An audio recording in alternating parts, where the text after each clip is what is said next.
Hey, it's Ryan, and let's check out the fingerpicking pattern for the verse on Leaving on a Jet Plane. So it looks like this. All my bags are packed, ready to go. I'm standing here outside your door. I hate to wake you up to say goodbye.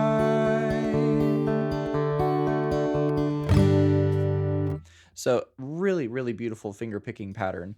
I love how simple it is, but I also love how he's using like a different version of the C chord, and I love how he's adding in the high G on top of that C chord as well. So this is if you really wanted to spice up the arrangement of your playing, you could certainly use these tabs here, but also you can just use your basic chords and just alternate the bass, and it will sound really great also. So let's take a look at what he's doing in this live version of it. So he's starting off with a G chord, and most of us play our G like this. But if you want to play this version of it, we're going to do it where as though you were going from G to G7 to C. But I'm taking off my middle finger right here just to make it a little bit easier for me to grab this G chord because I don't need that second fret on the A string. And so we're going to use this fingering to play this G chord.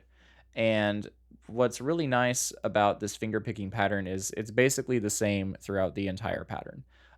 So it's just like from earlier where we have thumb, pointer, thumb, middle. We're just alternating the bass. So let's just get that under our fingers real quick. Here we go.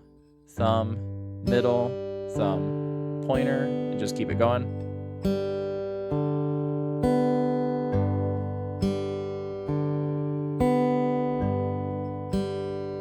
And that's it. And you can keep that pattern throughout the entire chords and it will sound just fine. There's a few extra things we'll talk about to make it sound a little bit fancier. But that's basically what we're going to do for this G chord here. Now what we're going to do is you can either go to a normal C and do the same thing, something like that. But what I noticed that he did in this live version was he kept the ring finger on this bass note, which is why we used this version of G earlier. And he put the middle finger and the pointer finger down as though he was playing a C. So now he's playing this. And it sounds really nice because we always have this G right here, which gives us a sense of home, even though we're changing between the two chords. And I also noticed too that sometimes he will play this third fret on the high E string right here. I most often heard it on this and of two beat right here. So that sounds like this. And so I just use my ring finger to grab that note. So it would sound like this.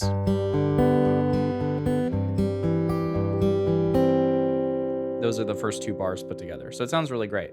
But you don't have to do that if you don't want to. You could just keep the regular finger picking pattern. So let's just try this together really slow, like this. Go ahead and join. So I'm adding in the high G here. And then using my middle finger at the end. Adding in the high G.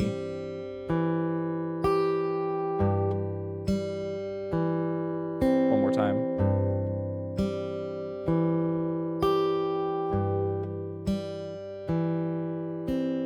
So again, you don't have to play that high G in there, but I do really like the way it sounds. So I wanted to include it in here. And then you've already done this bar over here. And then you've already done this bar over here. And then you've already done this bar over here. And then you've already done this bar over here. So the last part is this part right here where he goes from D to D sus4 to D. It's a very common thing that people will do on their D chord. So that looks like this.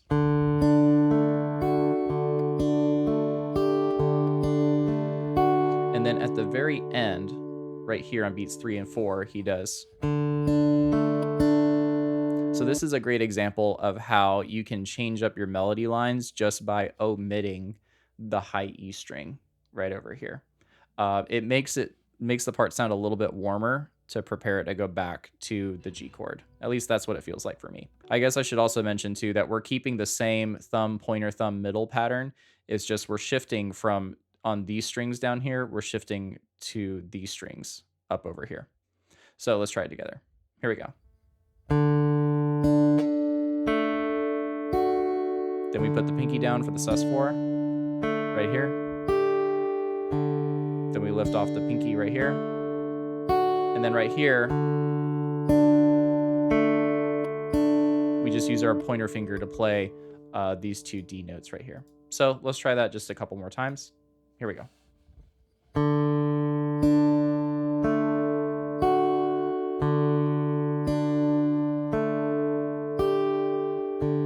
Lift off the pinky, and then double pluck the B string.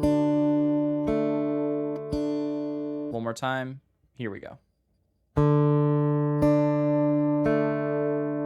Put the pinky down for the sus4.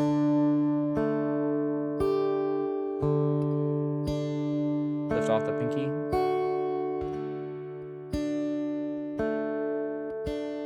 And the last thing that I want to say before we move on to the practice video is, when do you put the pinky down for the D sus4 right here? So there's a couple different ways to do that. One approach that you can take is that you hold out this second fret on the high E string for these beats, and then you put the pinky down right there. Or what you can do is, as soon as you play this note, you put the pinky down right here. So this is what it sounds like the first way, like this. And this is the second way. So you notice that in the second way, you kind of heard like this da-da kind of thing. And so I prefer the first way. That's just a little tip to make your melodic finger picking play a little bit better, is let the notes ring out until it's time to actually use the finger to introduce whatever note you're trying to play for the melody. So anyway, this is the verse tutorial for Leaving on a Jet Plane, the easy version, and I'll see you in the next one.